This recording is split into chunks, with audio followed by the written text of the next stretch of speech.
The technology for glass bead making is among the oldest human arts, dating back 3,000 years. Glass beads have been dated back to at least Roman times. Perhaps the earliest glass-like beads were Egyptian faience beads, a form of clay bead with a self-forming vitreous coating. Glass beads are significant in archaeology because the presence of glass beads often indicate that there was trade and that the bead-making technology was being spread. In addition, the composition of the glass beads could be analyzed and help archaeologists understand the sources of the beads. Common types of glass bead manufacture. Glass beads are usually categorized by the method used to manipulate the glass: wound beads, drawn beads, and molded beads. There are composites, such as millefiori beads, where cross-sections of a drawn glass skein are applied to a wound glass core. A very minor industry in blown glass beads also existed in 19th-century Venice and France. Wound glass beads. Probably the earliest beads of true glass were made by the winding method. Glass at a temperature high enough to make it workable or ductile is laid down and wound around a steel wire, a mandrel coated in a clay slip called bead release. The wound bead, while still hot, may be further shaped by manipulating with graphite, wood, stainless steel, brass, tungsten, or marble tools and paddles. This process is called marbling, originating from the French word marbre, which translates to marble. It can also be pressed into a mold in its molten state. While still hot, or after a reheating, the surface of the bead may be decorated with fine rods of colored glass called stringers. These are a type of lampwork beads.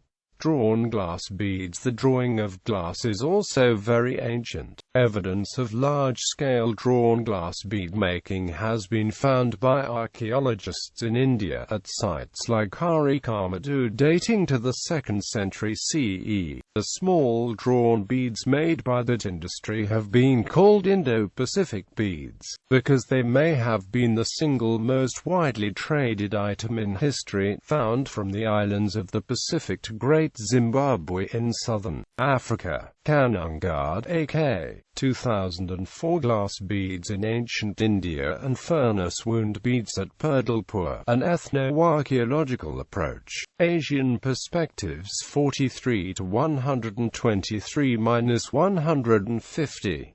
Closing curly bracket.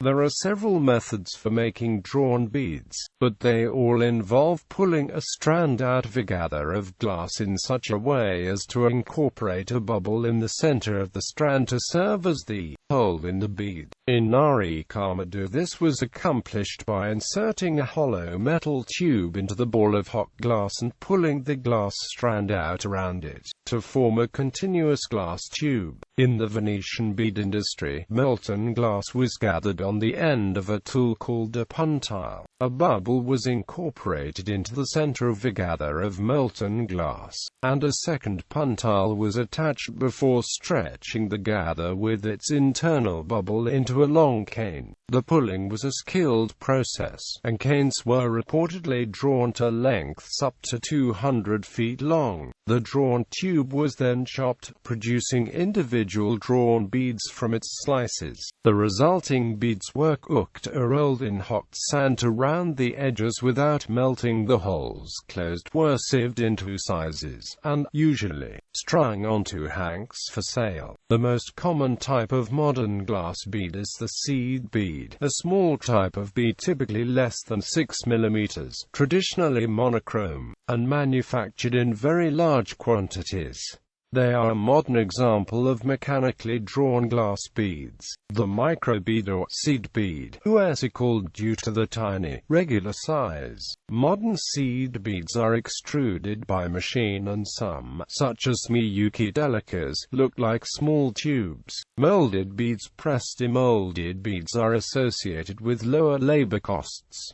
These are made in the Czech Republic. Thick rods are heated to molten and fed into a complex apparatus that stamps the glass, including a needle that pierces a hole. The beads again are rolled in hot sand to remove flashing and soften seam lines. By making canes striped or otherwise patterned, the resulting beads can be more elaborately colored than seed beads. One feed of a hot rod might result in 10 to 20 beads, and a single operator can make thousands in a day. Glass beads are also manufactured or molded using rotary machine, where molten glass is fed on the center of rotary mold and solid hollow glass. Beads are formed. The Bohemian glass industry was known for its ability to copy more expensive beads, and produced molded glass lines, teeth, coral, and shells, which were popular in the 19th and early 20th century Africa trade. Lampwork beads, a variant of the wound glass bead making technique, and a labor-intensive one, is what is traditionally called lampworking. In the Venetian industry, where very large quantities of beads were produced in the 19th century for the African trade, the core of a decorated bead was produced from molten glass at furnace temperatures, a large-scale industrial process dominated by men. The delicate multicolored decoration was then added by people, mostly women, working at home using an oil lamp, a spirit lamp, to reheat the cores and the fine wisps of colored glass used to decorate them. These workers were paid on a piecework basis for the resulting lampwork beads.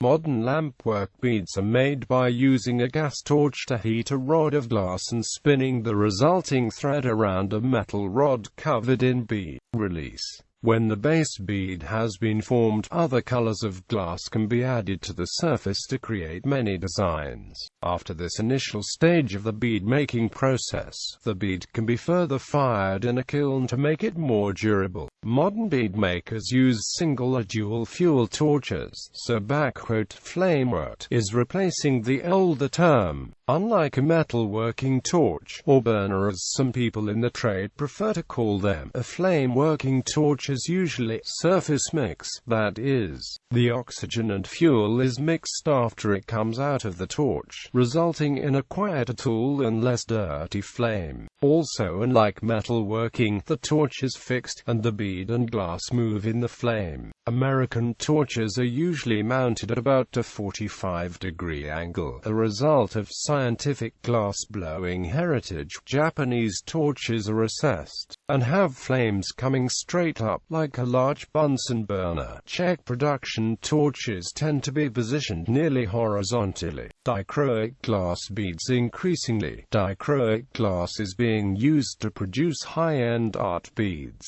Dichroic glass has a thin film of metal fused to the surface of the glass, resulting in a surface that has a metallic sheen that changes between two colors when viewed at different angles. Beads can be pressed, or made with traditional lampworking techniques. If the glass is kept in the flame too long, the metallic coating will turn silver and burn off. Furnace glass. Italian glass blowing techniques such as latticinio and zanfirico are adapted here to make beads. Furnace glass uses large decorated canes built up out of smaller canes, encased in clear glass and then extruded to form the beads with linear and twisting stripe patterns. No air is blown into the glass. These beads require a large-scale glass furnace and annealing kiln for manufacture. Lead crystal beads are machine-cut and polished. The high lead content makes them sparkle more than other glass, but also makes them inherently fragile. Other methods for making glass beads. Lead glass and, especially borosilicate, is available in tubing, making true blown beads possible. In addition, beads can be fused from sheet glass or using ground glass. Modern Ghana has an industry in beads molded from powdered glass. Also in Africa, kiffer beads are made in Mauritania, historically by women. using powdered glass that the bead maker usually grinds herself from commercially available glass seed beads and recycled glass. Molded ground glass, if painted into the mold, is called pâté de verre, and the technique can be used to make beads, though pendants and cabochons are more typical. Lampwork beads can be painted with glass paints.